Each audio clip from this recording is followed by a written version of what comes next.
It feels like mirrorless cameras are completely taking over the camera market. Manufacturers are focusing on producing mirrorless cameras, and it's really hard to even find a photographer that is using a DSLR anymore. So today I wanted to explore, why is it? Is it because the cameras are generally good, or is it a big marketing ploy? Now, until recent years, DSLRs have absolutely dominated the photography camera market. Now, the reason for this is mainly just because they're reliable. Not because they're amazing, not because they go above and beyond, but because they're reliable and you know what you're going to get. However, with mirrorless cameras, brands have looked to break barriers and go above and beyond with their mirrorless products and see just how far they can push the boundaries. Now, the main talking point when we're speaking between mirrorless and DSLR is the price point.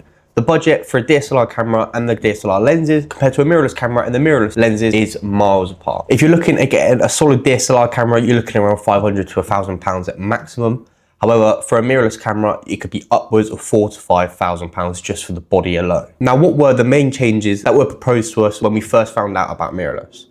Mirrorless cameras are effectively promoted on two main things: burst shutter speed and autofocus. Now, the autofocus on a DSLR camera is usually pretty good and once again, really reliable. However, if you're someone that's gone from a DSLR to mirrorless camera, you'll know that a mirrorless camera's autofocus does clear a DSLR in pretty much every single mirrorless camera. Now, not every single one, of course, but any reasonable mirrorless camera and any elite mirrorless camera will usually have better autofocus than an elite DSLR camera. This is, of course, because you have eye tracking, you have subject tracking, you have autofocus tracking for pretty much any genre of photography that you could be wanting to shoot. Now, this can be really helpful because it's just one less thing on your plate when you're trying to produce images for your client in high stress environments, in fast paced environments. You don't need to worry about the autofocus because it should theoretically shoot by itself. Now, when we're looking at burst shutter rates, the difference between mirrorless and DSLR is an absolute joke. So autofocus isn't ridiculously different. However, the autofocus is noticeably different in mirrorless.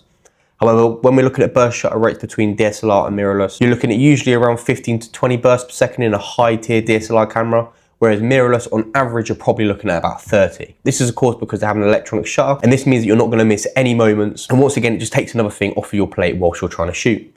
Especially for sports photographers like myself, this can be a massive factor in changing from DSLR to mirrorless, and it's almost like putting on a cheat code on a video game. You can't really mess it up if you're taking 30 to 40 photos per second, sometimes even more. And the last key factor for me when changing to mirrorless was the weight of the camera bodies and the general size and practicality of them.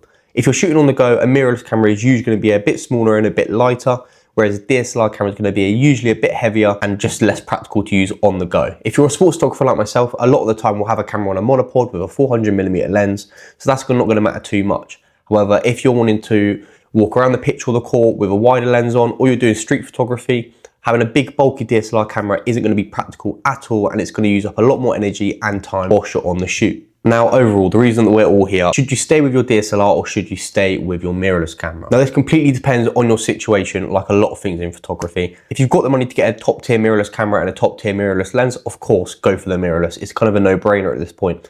However, if you're on a budget and you're looking at either a low-end mirrorless camera or a high-end DSLR camera, I would without doubt say go for a high-end DSLR camera. As much as there is a lot of positive that we've walked through in this video, if you're on a lower budget, the higher tier DSLR is going to outperform the lower tier mirrorless.